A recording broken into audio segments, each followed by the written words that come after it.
Hi hello welcome to Kovai Arisuvai Samayal. இன்றைக்கி நம்ம வீடியோவில் சின்னவங்கலேருந்து பெரியவங்க வரைக்கும் எல்லோரும் ரொம்ப விரும்பி சாப்பிடக்கூடிய பரோட்டா எப்படி செய்கிறதுன்னு பார்க்கலாங்க.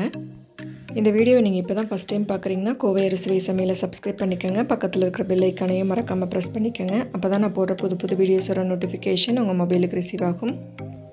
கேரளா ஸ்டைலில் கடையில் சாப்பிட்ற மாதிரியான அதே டேஸ்ட்டில் வாயில் வச்சோன்னே கரையிற மாதிரி ரொம்ப சாஃப்டாக நல்லா லேயர்டாக வர மாதிரியான சூப்பரான பரோட்டா எப்படி செய்கிறதுனாங்க நம்ம இன்றைக்கி வீடியோவில் பார்க்க போகிறோம். வீடியோ ஃபுல்லாக ஸ்கிப் பண்ணாமல் பாருங்கள்.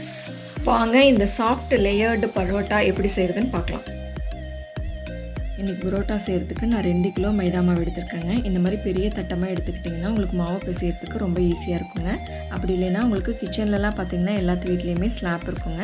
அந்த ஸ்லாப்பை நல்லா கழுவிட்டு இந்த மாதிரி மாவு பிசைகிறதுக்கு நீங்கள் யூஸ் பண்ணிக்கலாம். உங்களுக்கு பிசைகிறதுக்கு நல்லா ஈஸியாக இருக்குங்க. இந்த மாதிரி நடுவில் நல்லா ஸ்பேஸ் விட்டு மாவை நல்லா ஒதுக்கி விட்டுருங்க. இப்போ இந்த மாவுக்கு நடுவில் இருக்கிற ஸ்பேஸில் 3 ஸ்பூன் சர்க்கரை ஆட் பண்ணிக்கோங்க. 3 ஸ்பூன் உப்பு ஆட் பண்ணிக்கோங்க. 2 முட்டை உடச்சி ஊற்றிக்கோங்க. முட்டை வேணாங்கிறவங்க தயிர் கூட நீங்கள் ஆட் பண்ணிக்கலாங்க. இப்போ முட்டை உடச்சி ஊற்றினதுக்கப்புறமா கொஞ்சம் பால் சேர்த்துக்கோங்க. இப்போ மாவுக்கு சென்டராக ஆட் பண்ணியிருக்கிற உப்பு, சர்க்கரை, பால், முட்டை இதெல்லாம் நல்லா கலங்குற மாதிரி கலக்கிக்கோங்க. இப்போ கொஞ்சமாக தண்ணி ஆட் பண்ணி நல்லா கலந்துக்கோங்க. இப்போ சுற்றி வர இருக்கிற மாவை கொஞ்சமாக சேர்த்து பிசைஞ்சுக்கோங்க. உங்களுக்கு தண்ணி பத்தலைன்னா கொஞ்சமாக தண்ணி ஆட் பண்ணி நல்லா பிசைஞ்சுக்கோங்க.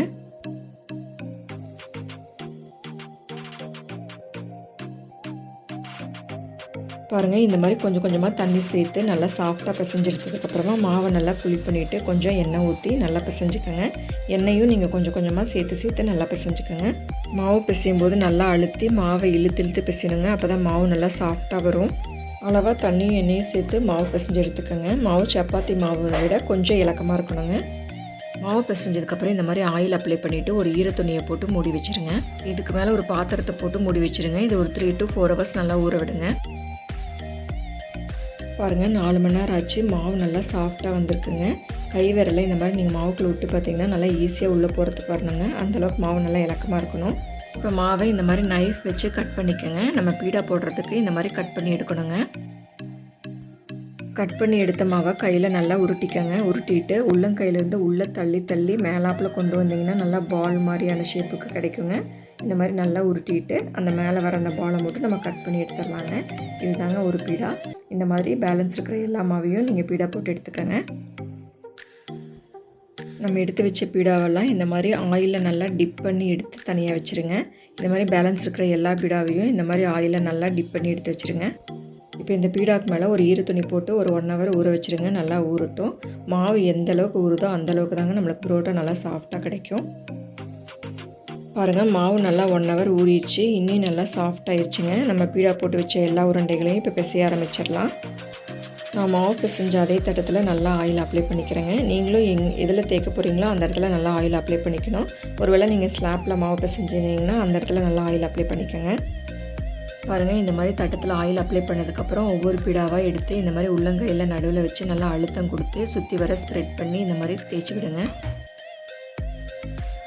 இந்த மாதிரி மாவை நல்லா ஸ்ப்ரெட் பண்ணிவிட்டு மேலே ஆயில் அப்ளை பண்ணிக்கோங்க. உங்களோட லெஃப்ட் ஹேண்டை மாவு கடியில் வச்சுட்டு பெருவிரல் மட்டும் மேலே வர மாதிரி வச்சுக்கோங்க. ரைட் ஹேண்டை மாவுக்கு மேலே வச்சு இந்த மாதிரி நல்லா இழுத்து அடிச்சிங்கன்னா நல்லா ஸ்ப்ரெட் ஆகுங்க. இன்னியும் பாருங்கள், இந்த மாதிரி மாவு நல்லா இழுவியாக வரணுன்னா உங்களுக்கு ஆல்ரெடி மாவு பிசையும் போதே நல்லா நீங்கள் பிசைஞ்சிருக்கணுங்க. பாருங்கள், மாவு எவ்வளோ ஒரு எலாஸ்டிக் தன்மையாக இருக்குது. இது பிசையும் போதே நல்லா சாஃப்டாக இருந்துச்சுங்க. அதுவும் இல்லாமல் ஊற வைக்கிறதுலேயே நல்லா மாவு இலக்கமாயிருச்சு. அதனால தான் மாவு பாருங்கள் இப்போ சுருட்டுறதுக்கு நல்லா ஈஸியாக வருதுங்க. பாருங்கள், மாவை நல்லா அடித்ததுக்கப்புறம் இந்த மாதிரி நல்லா சுருட்டி எடுத்து வச்சுருங்க. இந்த மாதிரியும் செய்யலாங்க. வேறொரு மெத்தடும் இருக்குதுங்க. முதல்ல மாவை ஸ்ப்ரெட் பண்ண மாதிரியே இப்போவும் நல்லா ஸ்ப்ரெட் பண்ணிக்கோங்க. ஸ்ப்ரெட் பண்ணிவிட்டு இந்த எஜ்ஜிலேருந்து அந்த எஜ் வரைக்கும் நைஃபை வச்சு நல்லா இந்த மாதிரி கட் பண்ணி எடுத்துக்கோங்க. இந்த மாதிரி மாவை கட் பண்ணதுக்கப்புறமா அந்த லாஸ்ட்லேருந்து இந்த மாதிரி மாவை நல்லா சுருட்டிட்டு வாங்க. இந்த கடைசிலையும் நல்லா சுருட்டிட்டு வாங்க. இந்த மாதிரி ஒட்டுக்காக நல்லா சுருட்டி எடுத்ததுக்கப்புறமா மாவை நல்லா இழுத்திங்கன்னா நல்லா இழுவியாக வருங்க. அந்த மாதிரி இழுத்ததுக்கப்புறமா அப்படி நல்லா சுருட்டிக்கோங்க. இந்த மாதிரி பண்ணிங்கனாலும் உங்களுக்கு நல்ல லேயர் கிடைக்கும். முதல்ல செஞ்ச மெத்தட்லேயும் நிறைய லேயர் கிடைக்குங்க. உங்களுக்கு எந்த மாதிரி வேணுமோ அந்த மாதிரி செஞ்சுக்கோங்க. இந்த மாதிரி பேலன்ஸ் இருக்கிற எல்லா மாவையும் இந்த மாதிரி சுருட்டி எடுத்து வச்சுக்கோங்க. இப்போ சுருட்டி ரெடி பண்ணி வச்சுருக்கிற மாவெல்லாம் நம்ம தேய்க்க ஆரம்பிச்சிடலாம். நம்ம அதே தட்டத்தில் இந்த மாதிரி சுருட்டின மாவை வச்சு கொஞ்சம் ஆயில் கையில் தொட்டுட்டு இந்த மாதிரி நல்லா ஸ்ப்ரெட் பண்ணி விடுங்க. கொஞ்சம் மேலே நிறைய ஆயில் அப்ளை பண்ணிவிட்டு இந்த மாதிரி நல்லா ஸ்ப்ரெட் பண்ணிக்கோங்க. அவ்வளோதாங்க. இந்த மாதிரி நல்லா ஸ்ப்ரெட் பண்ணி எடுத்து வச்சுக்கோங்க. அடுப்பில் தோசைக்கல் வச்சு தோசைக்கல் நல்லா ஹீட் ஆனதுக்கப்புறமா நம்ம ஸ்ப்ரெட் பண்ணி வச்சுருந்த மாவை போடுங்க. இப்போ இந்த மாவை சுற்றியும் ஆயில் ஊற்றிக்கோங்க. மாவை போட்டு ஒரு சைடு நல்லா வெந்ததும் ஒரு 3 மினிட்ஸ் கழித்து திருப்பி போடுங்க. அப்படியே தோசை கரண்டி வச்சு மாவை நல்லா ஸ்ப்ரெட் பண்ணி விட்டுட்டே இருங்க. மறுபடியும் ஒரு 3 நிமிஷம் கழித்து திருப்பி போடுங்க. இந்த மாதிரி ஒரு 2-3 டைம்ஸ் திருப்பி போட்டிங்கன்னா பரோட்டா சூப்பராக ரெடி ஆயிருங்க. நீங்கள் திருப்பி போடும்போதும் கொஞ்சம் ஆயில் சேர்த்துக்கோங்க. அவ்வளோதாங்க, சூப்பரான பரோட்டா அருமையாக ரெடி ஆயிடுச்சுங்க. இந்த மாதிரி புரோட்டாவை சுட்டதுக்கப்புறமா ஒரு 4-5 புரோட்டாவை இந்த மாதிரி அடுக்கிக்கங்க. புரோட்டா சுட்டோன்னே லைட்டாக சூடாக இருக்கும்போதே இந்த மாதிரி நீங்கள் கையை வச்சு நல்லா 2 சைடும் நல்லா அடிச்சுக்கணுங்க. அப்போ தான் உங்களுக்கு அந்த லேயராக கிடைக்கும். ஒவ்வொரு பரோட்டாவாக நீங்கள் அடிச்சிங்கன்னா உங்களுக்கு நல்லா அடிக்கிறதுக்கு வராதுங்க. ஒரு 4-5 பரோட்டாவை சேர்த்து இந்த மாதிரி அடிக்கும்போது உங்களுக்கு பரோட்டா நல்லா சாஃப்டாகவும் நல்லா லேயராக கிடைக்குங்க. பாருங்கள் பரோட்டா எவ்வளோ லேயராக வந்திருக்குன்ட்டு. நான் 2 மெத்தட்லேயுமே சுட்டிருக்கேங்க. 2 மெத்தட்லேயுமே நல்ல லேயர் கிடச்சிருக்கு. அவ்வளோதாங்க, ரொம்ப ஈஸி. சாஃப்டான லேயர்டு பரோட்டா நம்ம வீட்லேயே சூப்பராக ரெடி பண்ணியாச்சு. கேரளா ஸ்டைலில் ஹோட்டலில் சாப்பிட்ற மாதிரியான அதே டேஸ்ட்டில் ரொம்ப சாஃப்டான லேயர்டு பரோட்டா சூப்பராக ரெடி ஆயிடுச்சுங்க. உண்மையிலுமே நல்லா சாஃப்டாக நல்லா லேயர்டாக இருந்துச்சுங்க. சாப்பிட்றதுக்கே ரொம்ப நல்லா டேஸ்ட்டாக இருந்துச்சு. நல்லா வாயில் வச்சோன்னே கரையிற மாதிரி இருந்துச்சு. குழந்தைங்களாம் ரொம்ப என்ஜாய் பண்ணி நல்லா விரும்பி சாப்பிட்டாங்க. இனிமேல் பரோட்டா சாப்பிட்ணுன்னா நம்ம கடைக்கு போக வேண்டிய அவசியமே இல்லைங்க. வீட்லேயே ஈஸியாக ப்ரிப்பேர் பண்ணிடலாம். இந்த மாதிரி ப்ரிப்பேர் பண்ணி கொடுத்தீங்கன்னா பெரியவங்கலேருந்து குழந்தைங்க வரைக்கும் ரொம்ப என்ஜாய் பண்ணி சாப்பிடுவாங்க. இந்த பரோட்டாவுக்கு கடையில் கொடுக்குற மாதிரியான அதே சால்னா வச்சு நாங்கள் செஞ்சுருக்கோம். இந்த மாதிரி சால்னா வச்சு சாப்பிட்டிங்கன்னா ரொம்ப டேஸ்ட்டாக இருக்குங்க.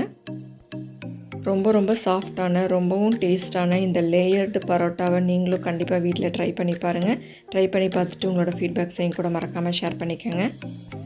இந்த வீடியோ பிடிச்சிருந்தா லைக் பண்ணி ஷேர் பண்ணி கோவை அறுசுவை சமையலை சப்ஸ்கிரைப் பண்ணுங்கள். சமைப்போம், சுவைப்போம், உணவையே மருந்தாக்கி ஆரோக்கியத்துடன் வாழ முயற்சிப்போம். தேங்க்ஸ் ஃபார் வாட்சிங் திஸ் வீடியோ. Thank you friends.